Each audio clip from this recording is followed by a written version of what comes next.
de aproveitar os irmãos ainda em pé, gostaria que vocês pudessem abrir suas Bíblias em reverência à palavra de Deus, em Hebreus, capítulo 9. Hebreus está lá no Novo Testamento, capítulo 9, nós iremos ler os versículos 27 e 28.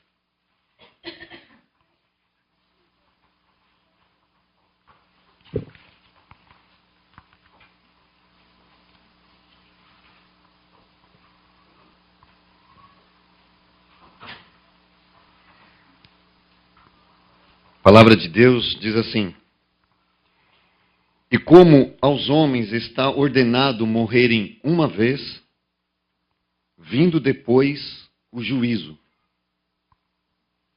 assim também Cristo, oferecendo-se uma vez para levar os pecados de muitos, aparecerá segunda vez, sem pecado, ao que o esperam para a salvação. Amém. Os irmãos podem se assentar.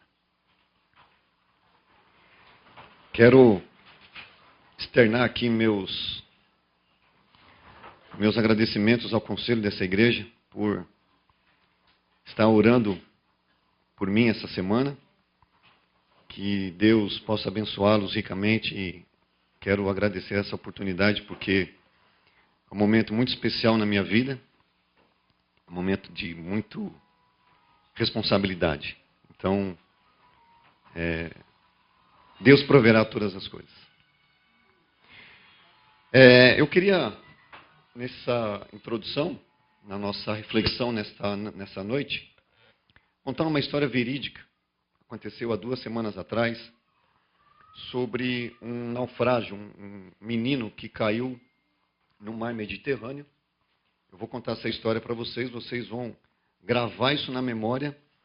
Depois nós vamos aplicar essa história lá no final da nossa reflexão. Mas eu peço que vocês gravem aí na memória de vocês. A história é o seguinte: uma embarcação alemã estava resgatando alguns refugiados lá da Síria, no mar Mediterrâneo, e devido ao mar muito agitado, um dos meninos cai no mar.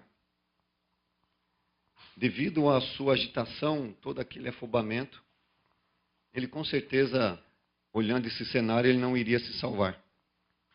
Mas alguém, de lá da embarcação, joga para ele o salva-vidas.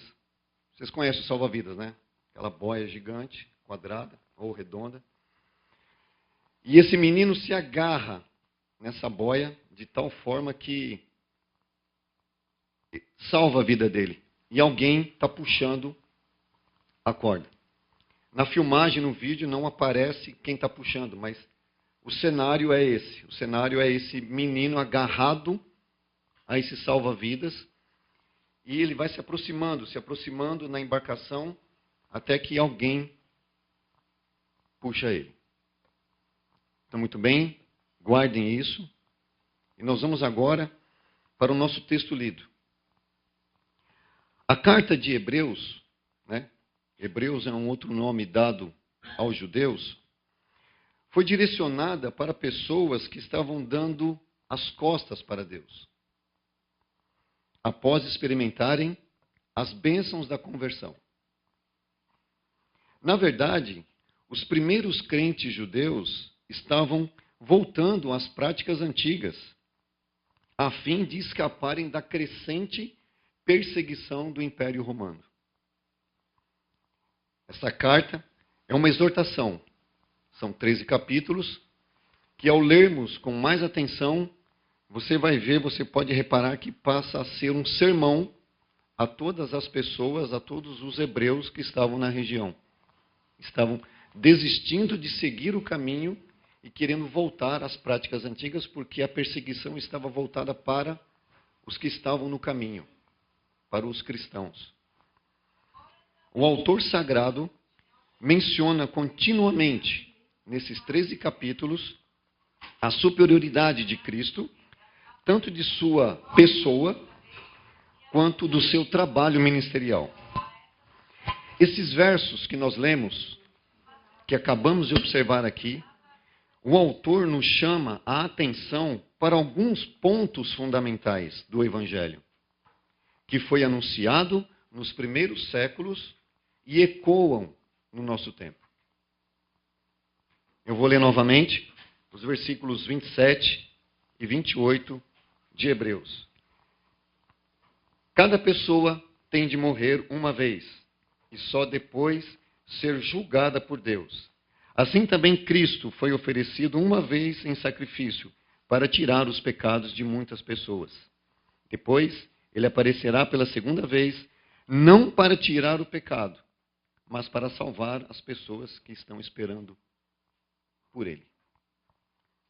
Vamos então refletir nessa noite algumas dessas verdades fundamentais. Se fosse dar um título para a nossa reflexão de hoje, daria sobre as verdades fundamentais do Evangelho. A primeira delas, como nós podemos acompanhar aí, é a morte. Todos iremos morrer. Crentes, não crentes, pobres ou ricos, seja quem for, todos iremos morrer um dia. E o texto diz que nós estamos sobre essa ordenança. Que ordenança é essa? A ordenança de Deus. Vamos recordar? Gênesis capítulo 3. O que Deus disse? Todas as árvores do fruto, de todos os frutos das árvores que está no jardim, vocês podem comer, exceto a que está no meio do jardim. Desta, vocês não podem comer. Todos nós sabemos o que aconteceu. Eles desobedeceram. E a consequência disso foi a morte. Então, na sua Bíblia está escrito ordenança. E como aos homens está ordenado morrerem, nós, seres humanos, estamos debaixo dessa ordenança de Deus. Todos nós iremos morrer. E ele frisa ainda, uma vez. Uma vez. Portanto, a morte é o resultado do pecado. Resultado da desobediência. Em Romanos, capítulo 6, versículo 23, diz que o salário do pecado é a morte. A segunda parte, a segunda verdade fundamental, está ainda no verso 27, na parte B, que diz: o juízo de Deus. Vindo depois, o juízo. Não há ser humano que possa suportar o santo juízo de Deus, pois todos pecaram e estão destituídos da glória de Deus. Isso está em Romanos, capítulo 3, versículo 23.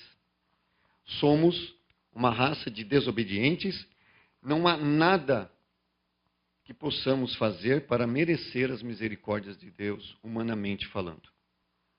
Romanos 11, capítulo 11, versículos 30 e 31. Nossas obras são como os trapos de imundícia. Isso está registrado no profeta Isaías, capítulo 64, versículo 6. Trapos de imundícia é um pedaço de um pano que as mulheres hebreias, no Antigo Testamento, usavam quando estavam menstruadas. Então, Deus compara as nossas obras como trapos de imundícia. Não conseguimos cumprir os mandamentos de Deus. Pecamos em ações, palavras e pensamentos todos os dias. Não há um justo, nenhum sequer. Quem sobreviverá diante do tribunal de Deus? O que fazer para encarar esse santo juízo de Deus, sabendo que a santa justiça de Deus exige punição para o pecado? Nós lemos alguns versículos bíblicos, nós realizamos algumas canções voltadas para esse cenário que nós almejamos e necessitamos das misericórdias de Deus. E só existe uma maneira de sobreviver ao juízo de Deus: sendo justificados e perdoados. Talvez venha na sua memória o ladrão na cruz, que ele, ao se arrepender, Jesus disse para ele: hoje mesmo estarás comigo no paraíso. Talvez você possa refletir também em Lucas 16, onde Jesus conta uma parábola do homem rico, que fazia festas todos os dias, e o mendigo, que ficava ali na sua porta, mendigando, pedindo alimento, e os cães lambendo suas feridas. O nome desse mendigo era Lázaro. E a morte chegou para os dois. A morte é a equação da nossa vida, é o resultado da equação da vida. Enquanto Lázaro foi para o seio de Abraão, o homem rico estava em sofrimento eterno. Diante do juízo de Deus, há duas saídas: ou o paraíso, ou o sofrimento eterno. O ser humano, por seu mérito, ele não consegue se safar do juízo de Deus. Não há nenhum justo, nenhum sequer. Mas Deus, no verso 28, nós vemos a terceira base fundamental do Evangelho, que diz assim: assim também Cristo, oferecendo-se uma vez para levar os pecados de muitos, aqui. Deus, no seu plano de redenção, que tem início, meio e fim, e o ser humano e toda a criação está inserido nesse plano de Deus.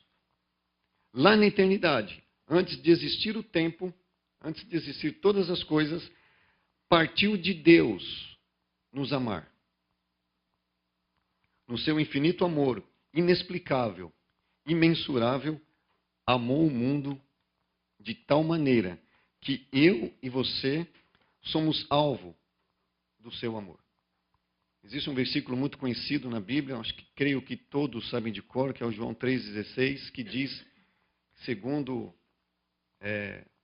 as informações, é o resumo da Bíblia, que Deus amou o mundo de tal maneira. Esse tal maneira, esse sobremaneira, é uma coisa inexplicável. Os autores não conseguiram transpor essa imensurável gratidão, esse amor de Deus para a humanidade. Sabendo que nós, incapazes, por nossas obras, por nossos méritos, alcançar a justificação de Deus. Então ele envia o seu Filho, para que todo aquele que nele crê não pereça, mas tenha a vida eterna. Quero recordar com vocês, gostaria que vocês abrissem suas Bíblias, lá em Êxodo, capítulo 12.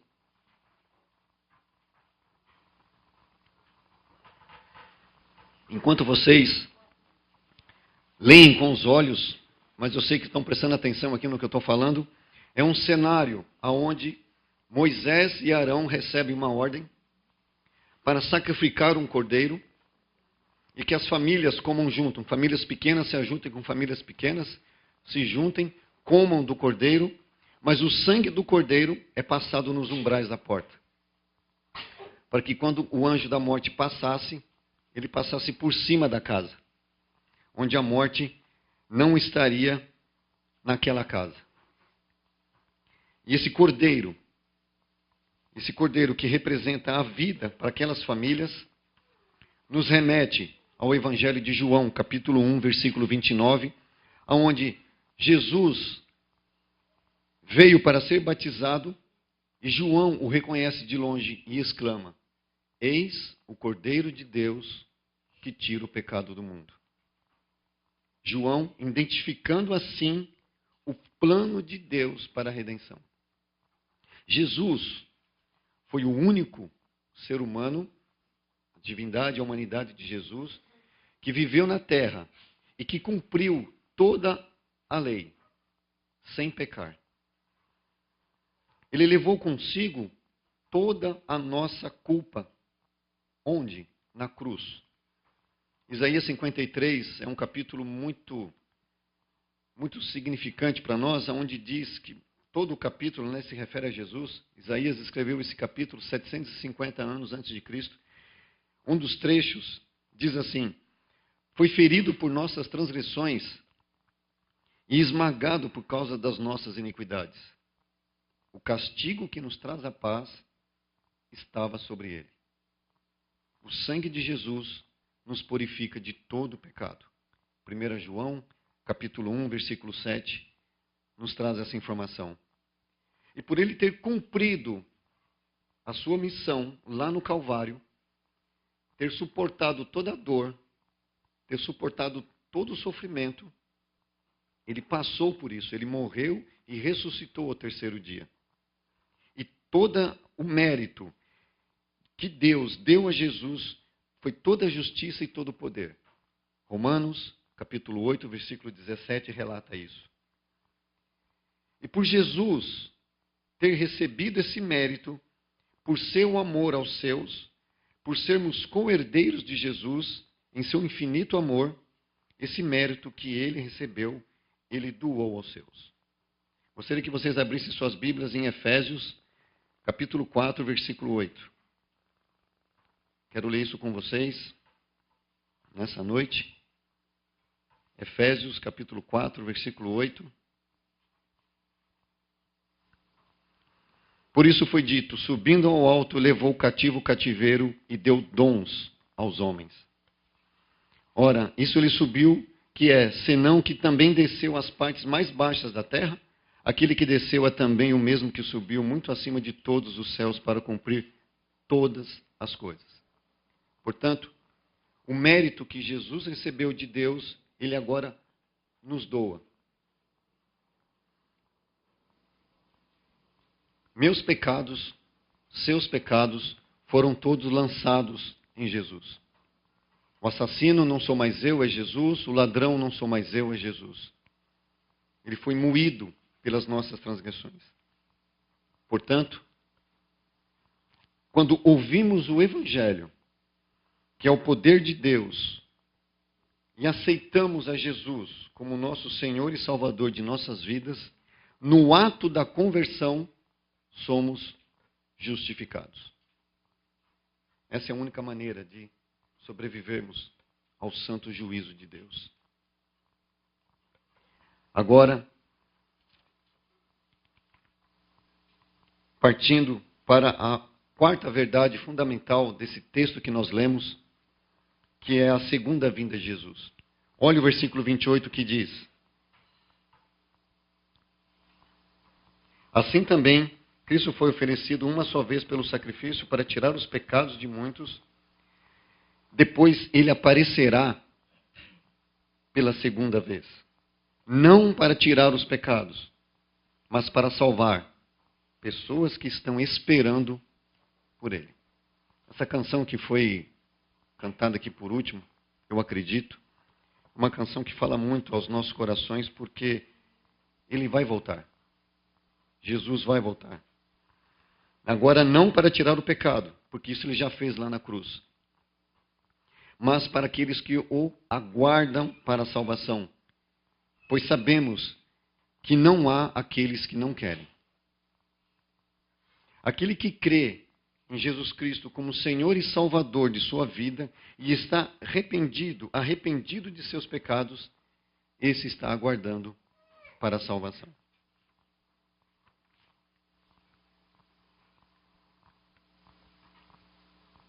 Partindo para a conclusão da nossa reflexão nessa noite, sobre esses dois versículos que nós lemos, tem uma profundidade muito grande que fala ao nosso coração. O que pensamos de tudo isso? Dessas verdades aqui. Como encaramos essa realidade? Pessoas lá no passado, lá no começo da era cristã, acreditaram nisso. E morreram de forma com requintes de crueldade, crucificadas, queimadas, não só lá no primeiro século, mas alguns anos atrás, alguns missionários também morreram defendendo essas verdades na China e em alguns países comunistas. E hoje, como encaramos o nosso presente século, sabendo dessas verdades? Na oração da Vani, no momento de contrição, ela usou uma expressão, a começar por nós, não foi isso? Eu também escrevi aqui, a começar em nós, para nós refletirmos essas verdades. Nós cremos de fato que somos pecadores, que iremos morrer uma vez, que iremos nos encontrar com Deus depois da morte? Mas sabemos que Cristo morreu por nós na cruz. Ele tirou a mancha do pecado que estava sobre nós e estamos aguardando o seu retorno para a plena salvação. Você acredita nisso? Você pode dizer isso essa noite? Se sim, como diz a Elaine aqui no começo da abertura do culto, glória a Deus por isso. Glória a Deus por isso, por salvar pecadores como eu e como você. Precisamos internalizar essas verdades. Precisamos ser agentes de transformação neste mundo. Nesse mundo em que as pessoas nascem, crescem, se desenvolvem, realizam sonhos e projetos, fazem tudo como se Deus não existisse. Acreditam na sorte, no azar e no acaso. Não levam em Deus em consideração.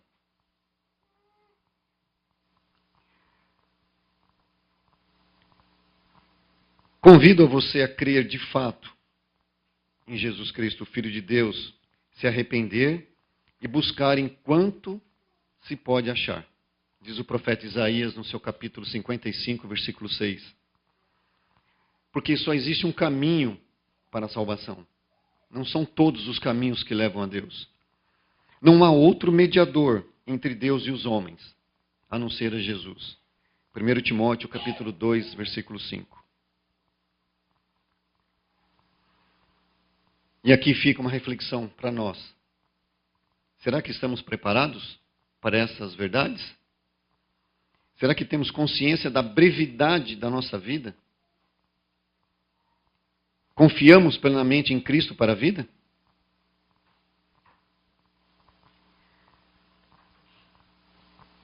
Agora eu vou concluir aquela história que eu contei no começo, daquele menino que quase morreu afogado. Esse cenário, eu creio que você deve estar desenhando na sua cabeça, o desespero dele, e alguém, lança o salva-vidas para ele. Esse ato de agarrar-se ao salva-vidas chama-se fé. Ele se agarrou naquele salva-vidas de tal forma que acho que 10 homens não conseguiriam soltá-lo daquele salva-vidas. Ele se agarrou aquilo de tal forma que ele conseguiu ser resgatado. Que Deus, nosso Senhor, nos abençoe, e nos proteja e nos livre de todo mal. Amém.